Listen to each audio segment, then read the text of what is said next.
যিকোনো ডায়াবেটিছৰ ঘাঁত মানুহৰ বিষ নহয়। That is the thing that মানে তাৰমানে কি হয় নিউৰোপেথি তাৰ নাৰ্ভকেইটা নিস্তেজ হৈ যায় তাৰ কাৰণে তাতে বিষ নাথাকে।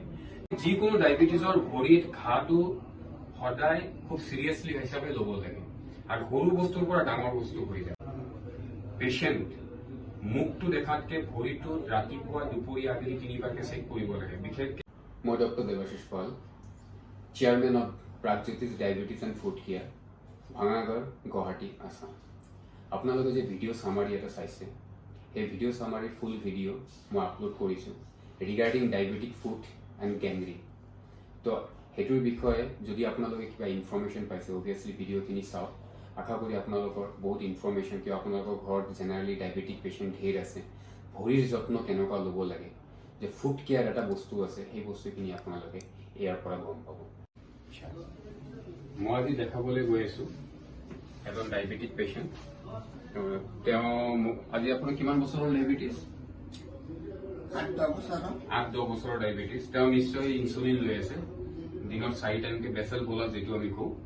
ইনচুলিন লৈ তেওঁ মোটামুটি আজি মোৰ তাতে ট্ৰিটমেণ্টত মোটামুটি 3-4 বছৰ হ'ব। খুৰা আপুনি মোৰ তাতে ট্ৰিটমেণ্টত আছে? বেছি হ'ব। তেওঁ নিয়ম মানি চলা মানুহ, সদায় নমাজ পঢ়ে, অজু কৰে, কিন্তু তেওঁ ভৰিত এটা কেইদিনমান আগতে হয়তো অজান্তি এটা দুখ পাইছিলে, কিন্তু তেওঁ এইটো গম নাপালে। এই দুখ পাওঁতে সেই তাৰে পৰা এটা ঘাও হ'ল। তেওঁ বস্তুটো লাইটলি লোৱা হৈছে, তেওঁ বস্তুটো চিৰিয়াছলি নল'ল। তাৰপিছত তেওঁ এই জেগাটোত এটা গেংগ্ৰিন হৈছে। অলপ দেখাই দিবা এইটো ওচৰত আনি কেনে। এইটোতো আপোনাৰ বিষ নাই। That is the thing that যিকোনো ডায়েবেটিছৰ ঘাঁত মানুহৰ বিষ নহয়। That is the thing that মানে তাৰমানে কি হয় নিউৰোপেথি তাৰ নাৰ্ভকেইটা নিস্তেজ হৈ যায় তাৰ কাৰণে তাতে বিষ নাথাকে।